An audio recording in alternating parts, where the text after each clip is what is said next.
All right, ready to go? All right, so what we're looking at today is Europe and the Eastern Front. We're going from 1939 to 42, so right up to about the Battle of Moscow. So the Winter War to the Battle of Moscow. These are German mechanized and panzer units moving through Belarus on their way to invade Russia in Operation Barbarossa in June of 1941. So some of the key objectives that we're going to hit on the Eastern Front: Soviet invasion of Finland, the Winter War, Operation Barbarossa, the Nazi invasion of the USSR, the Soviet Winter War of 41 to 42, and then the Soviet counterattack led by Zhukov in Moscow. And as advertised from earlier, here is an image. Thanks, man. Here is an image of the Finnish sniper reindeer patrols. You can see the sleds that the reindeers are pulling with their gear, and these units were lethal. They were known as rifle units. All right. So the Winter War, Soviet invasion of Finland.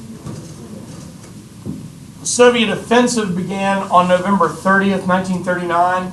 It ends on March 13th, 1940 with the Moscow Peace Treaty. So Finland will maintain their sovereignty. They're just going to lose a significant amount of land and resources. Soviets broke through the Carolinian Isthmus in mid-February, about February 13, 14. But negotiations and the war drag on for another month. So the Soviet forces had 3 times as many soldiers as the Finns, 30 times as much aircraft, 100 times as many tanks. But this couldn't stop a fierce defense of the Finns and the defense of the Mannerheim Line. Soviets were led by Field Marshal Mereskov, and the Finns were led by Field Marshal Mannerheim. The defensive line to hold Finland was named after Field Marshal Mannerheim, and the highest award that you can achieve in the Finnish army today is the Mannerheim Cross. The Red Army and its leadership had been crippled by Stalin's Great Purge. Nice work, Andrew, in the driving question. Nearly 30,000 Soviet officers had been executed or imprisoned in the Gulag or pushed north to labor camps in Siberia as a result of the purge. Again, Finland fights a brutal defensive campaign against the Soviet invasion. Finnish infantry, snipers, reindeer patrols devastated the Soviet attacks on the Mannerheim Line. There is a Finnish Air Corps, mostly made up of bombers. But a lot of this fighting was done on the ground, and a lot of this combat was hand-to-hand. Here we have Field Marshal Mannerheim on the left, and the Mannerheim Line to defend Finland on the right. So let's continue here with the Winter War. Most Finnish men had military training before the invasion. Finnish soldiers fought a heroic campaign on skis, camouflaged in white. Most Finnish soldiers used the Mosin Nagant M2830 and the M91 rifles. These were Russian design, but many of them were produced in Finland. The M2830. It's a bolt-action rifle. That's what makes the use of these rifles even more impressive. These Finnish snipers were firing bolt-action rifles with 5-round clips. Hey, what's up? How you doing? Oh, thanks, buddy. I'll get that taken care of. Have a great day. So it's also important to note that a number of infantry units did use submachine guns in combat as well. So not everybody was using bolt-action sniper rifles. Do keep in mind that these sniper rifles, they had spiked bayonets. So those bayonets were used with these infantry and sniper units, or the infantry units and sniper units, typically called rifled units, were, again, on skis or dug in, defending the lines.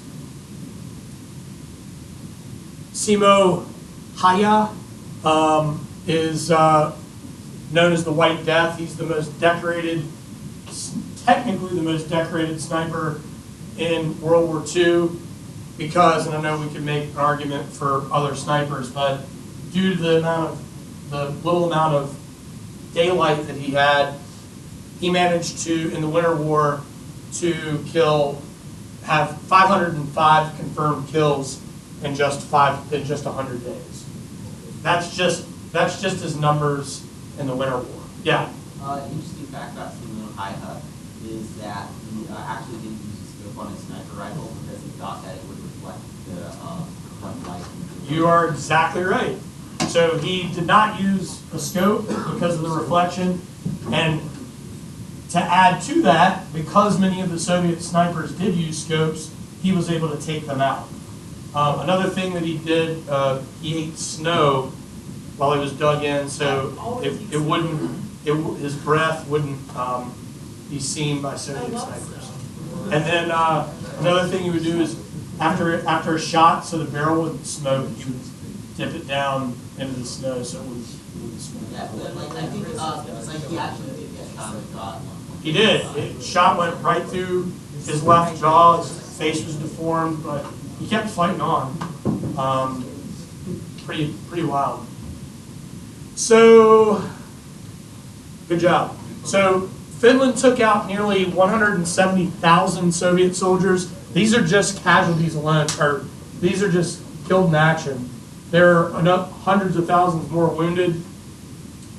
In the 3-month campaign, Finland lost just under 26,000. Following the break in the Mannerheim Line,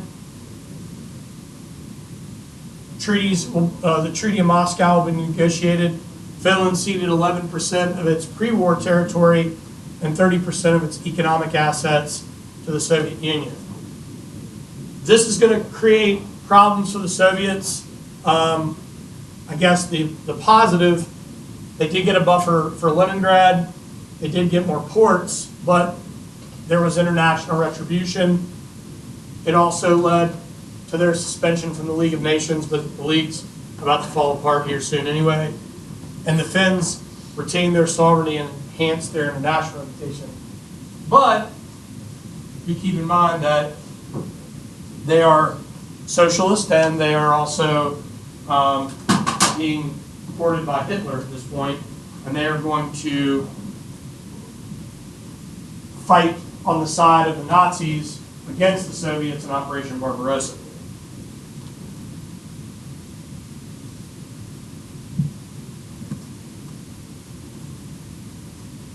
So here we have Finnish rifled ski patrols. We've got tanks mobilized. Here's the White Death here in the middle. This is before he was shot. Shot 40 by, I don't know if a sniper got him or if an infantryman got him. Yeah, it was an exploding round, yeah. Yeah. Yeah. And it went through like the left side. If you see most pictures that you see of him, his left side of his face is just sort of like a little deformed. Yeah. And then here we have soldiers dug in. But you can see why there was a problem. The Soviets faced a problem look what these guys are wearing, look what the Soviets are wearing. It was pretty easy to pick off Soviet soldiers. There's a really great, well, it's not great, it's actually pretty gory and not all that pleasant to read. Let me pull the page for you guys.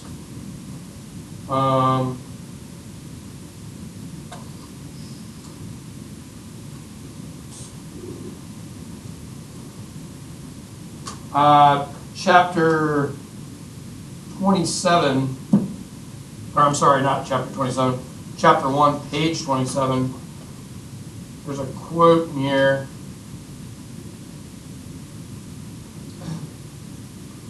So 27 to 28 talks about this campaign, and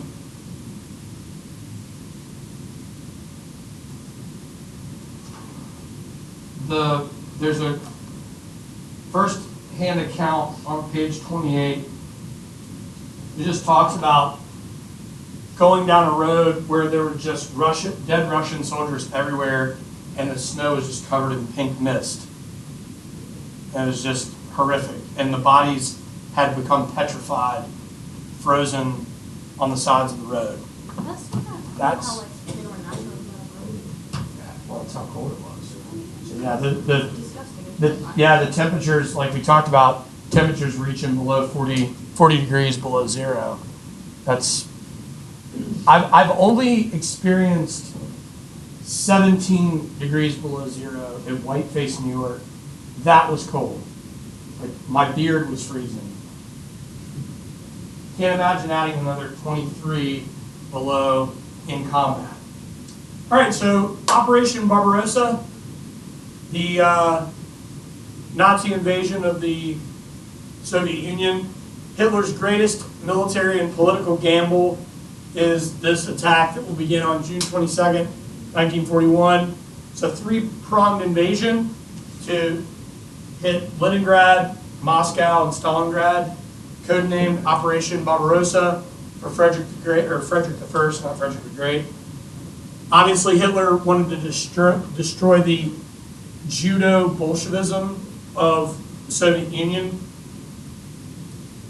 Hitler also desired living space, Lebensraum, and the old lands that had been controlled by Austria-Hungary that had been lost. Hitler also wants resources. What's up, buddy? How you doing? Wants oil, wants coal, wants iron, wants wheat, among other things. And really, Hitler has little faith in the Soviet war machine and the Soviet leadership, especially after the invasion of Finland. And he has little faith in the British because he felt like the bombing campaign of the Battle of Britain from July of 1940 through March of 41 had devastated the British, but as we know, Britain is mobilizing and America is about to get sucked into the war for real. Hitler's not alone in this attack. Romania, Finland, Italy, Hungary, Slovakia, and Croatia are all part of this invasion as well. So what we've got, I've got several maps here. This is the demarcation line, the white line from the surrender of Poland, and agreed upon, obviously, in connection with the Ribbentrop-Molotov Pact, or the Non-Aggression Pact. So here's the strategy.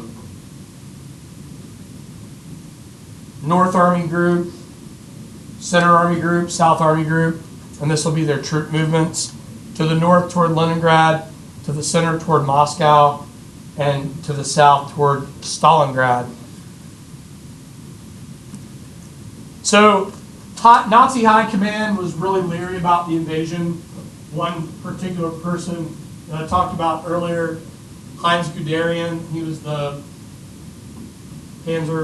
father of the Panzers and father of the Blitz, and he was very reluctant because another person that we're going to talk about in lesson 9, Ernest Rommel is going to also be leery about this, because it's really just stretching the Wehrmacht extremely too thin on multiple fronts.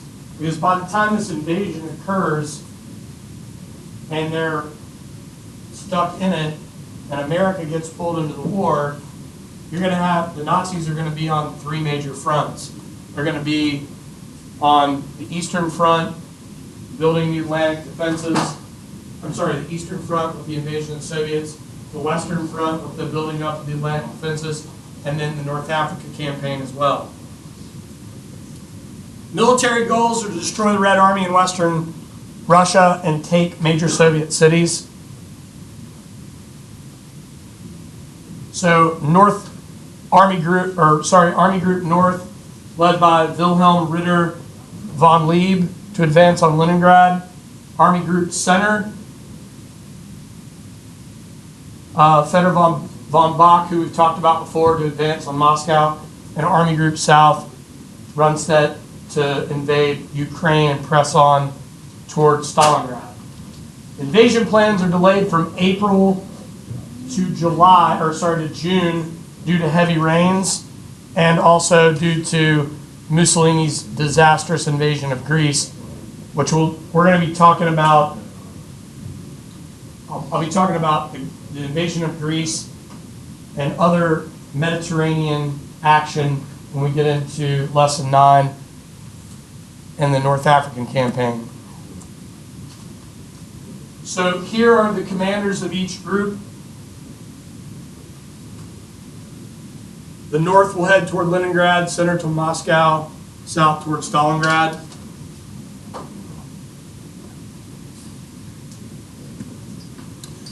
Stalin has a problem, though. He discounts intelligence from the NKVD and from the British S-16 intelligence group that had been obtained by Wilfred Biffy Dunderdale. Interesting thing about Dunderdale, he's the inspiration for James Bond. Yeah, it's kind of interesting, isn't it? Very interesting names. So he suspects Churchill was trying to warn the Soviets of an attack to cause troubles between Germany and the Soviet Union, and he also didn't think Hitler would break the pact. And then over there on the right, we've got Dunderdale in the center there, Biffy Dunderdale, and then we've got, that's the Molotov, Ribbentrop, and Stalin there. This is the signing of the non-aggression pact. I think I already showed you this image before. So the invasion began on June 22nd, the summer of 1941. Largest operation in military history up to this point. Largest land invasion, period. 3.8 million soldiers, over 1 million horses, nearly 600,000 armored vehicles, thousands of panzers, thousands of aircraft, thousands of mobile artillery. Germans certainly caught the Russian troops completely off guard, unprepared, using the blitzkrieg actions that they had used in Western Europe in the spring of 1940. During the first 24 hours, Germans caused tens of thousands of casualties. The Nazis took almost 10,000 prisoners and destroyed 1,200 Soviet aircraft before they left the ground. All invading German troops were ordered to ignore international law and the Geneva Accords and follow the Commissar order to execute all captured agitators, and this would be Jewish citizens included. So again, 3-pronged attack, Operation Barbarossa, from Poland through Belarus and into Russia. So the Wehrmacht army invaded the Soviets with just under 4 million soldiers, over 3,000 tanks. But the Soviet army had just under 5 million with millions more in reserve. They had 20,000 tanks, but many of their tanks were obsolete and were not much of a match for the German panzers, but that will improve. So I've got some infantry statistics on the left, and on the right here, these are mobile artillery used by the Nazis in this campaign. The Soviet submachine gun of choice was the PPSH-41, seen here on the top right. The top Soviet tanks are the KV-1 in the middle and the T-34 on the bottom here. Again, Russian tanks in the modern USSR were superior to the German tanks, but they just didn't have the number. It's going to take more time to crank out the production of these advanced tanks. So again, we've got some other statistics here: tanks, planes, and artillery.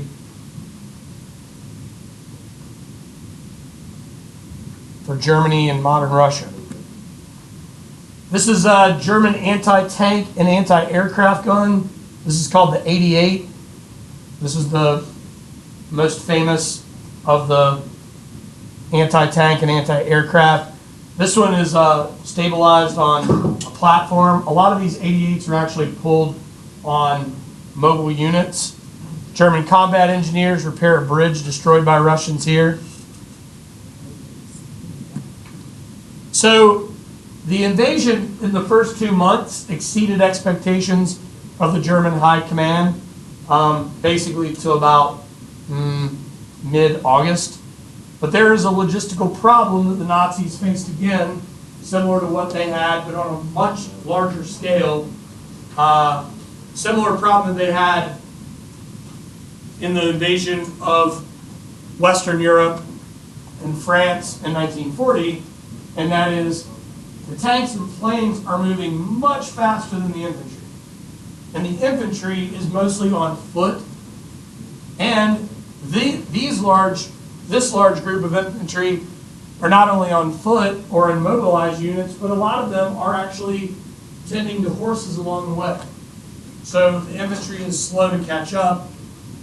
So this causes big major breaks in the line between the panzers and the infantry units. So let's hang in here, guys. Germans captured the Baltic, Smolensk. Hundreds of thousands of prisoners were captured and killed. Red Army casualties were staggering. Hundreds of thousands of civilian casualties due to the Commissar order. Field Marshal Heinrich led the, help me out here, Einsatzgruppen? Einsatzgruppen. And what the Einsatzgruppen were the SS death squads.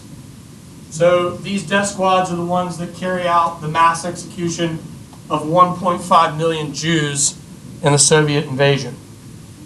Yes.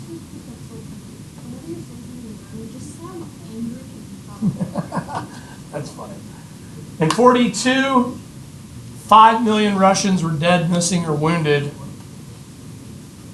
after a year of the Nazi invasion of Russia. The Russians lost the war in the first 2 weeks. Quote from Nazi general and the Nazi Army High Command, Franz Halder. But sorry, friends, not so fast. This is not going to be the case because this is a really hard image to wrap your head around. These are mass executions and mass graves by the SS death squads. Yeah, they had them dig their own graves. Some other hard images to see. These are civilians trying to tend to the dead and wounded on the top left. Bottom left, this one breaks my heart. This is a mother with her infant child. in Russia during this horrific operation. And over here on the right, another Russian family with their home completely bombed out. So I wanted to use this map. It's a little more detailed. This is as far as the Nazis advance made it by August of 41. So I sort of stop at August and move into September because the rains came. Heavy rains in the fall are going to create some big problems. Obviously, there's opposition throughout, military opposition in Russia, also in the Ukraine. So the Nazis' South group are going to face opposition there. Part of the center group is going to have to provide military support. North and center outdistance their supply lines, as I mentioned before. Logistics became a major problem. And then just terrain, weather, and mechanical issues proved very difficult. The heavy rains just bogged everything down in the fall. And as they're bogged down and fighting through and the advance continues into September, winter sets in by the end of October and the beginning of November. Soviets fought hard and inflicted massive German casualties. Stalin ordered all of his deserters to be shot without a trial. And something that we're going to see in a film that I'm going to show you related to the Battle of Stalingrad. Anyone that retreated to the rear guard or the rear echelon, they were actually shot and killed by Soviets. Yeah? There's a quote in the Red Army, it takes more courage to retreat than to advance. And that is a solid quote. That's the way in which they treated their soldiers in these campaigns. And this was a reason why Britain and later America will be very reluctant to send soldiers to the Eastern Front. Hitler and Heinz Guderian, father of the Blitz, debated the focus of the attack. Needless to say, the Red Army was not destroyed. Keep in mind, Guderian didn't really have a lot of respect for Hitler's military decisions. Any idea why Guderian would have a problem with that? Anybody want to take a wild guess? I thought they were too drawn out. And, I feel like he thought Hitler was overthinking it and overdoing it instead of just going for what he exactly would do. Right. There's something else that Guderian has that Hitler didn't have in World War I. Experience? Foresight? Well, they both had experience. Hitler was a lance corporal, which means he was an enlisted man just above a private. Guderian was a general. So he didn't always trust Hitler's military point of view.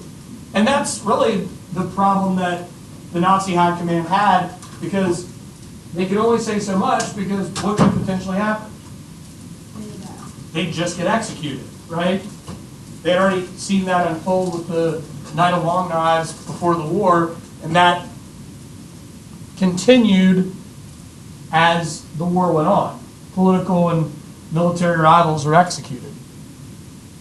So by winter, the snow begins to fall, and much of the Wehrmacht is not prepared for a Soviet winter war. Here we have a soldier dug in the winter of 41. So Leningrad, Kiev, and Moscow, despite the heavy rain, the German advance will resume in September. 200,000 civilians died during the siege of Leningrad in September of 1940. They laid siege to Leningrad. On September 30th, Army Group Center, the Nazi Army Group Center, moved on Moscow. Industrial enterprises were dismantled. Moscow was under siege, and most of the people of Moscow were starving. Heavy rains came again in October, slowed the invasion yet again, and as I said before, the Nazis are not prepared for the winter war that will come in November. Not enough uniforms, not enough antifreeze, Just, it's becomes disastrous. So many of the Nazis are going to end up dying due to exposure, much like the Soviets in the Winter War. The Soviets were commanded by Marshal Georgy Zhukov. He launched a massive surprise attack in Moscow on December 5th and 6th in 1940, and this brings the Blitz to a screeching halt. Yeah. When you say not enough antifreeze, do you mean like automotive antifreeze? Yeah. I mean, yeah, their tanks and trucks just started breaking down. All right, so we have Zhukov on the left, Soviet propaganda in the center, and on the right there, the Germans are pushed back as a result of the counterattack led by Zhukov in Moscow. These are Russian mixed tank and ski infantry team in the advance on German positions outside of Moscow. And then we have the Battle of Moscow, and then this is the line where the Germans had advanced by December of 1941, the blue line. This is broken down German equipment, cars, and frozen, petrified soldiers in this image. And then, again, the losses are just, it's hard to wrap your head around the amount of people that were killed, but the Soviets lost 3.35 million soldiers and over 2 million civilians in this campaign. Sorry, just under 2 million civilians. So again, what much of the high command will fear is that Germany is now going to be involved in a two-pronged attack, because when the Soviets begin to turn the tide of the war and push Germany back, so begins the Allied invasion of Western Europe. I don't want to get ahead of myself. We'll get into that a bit later.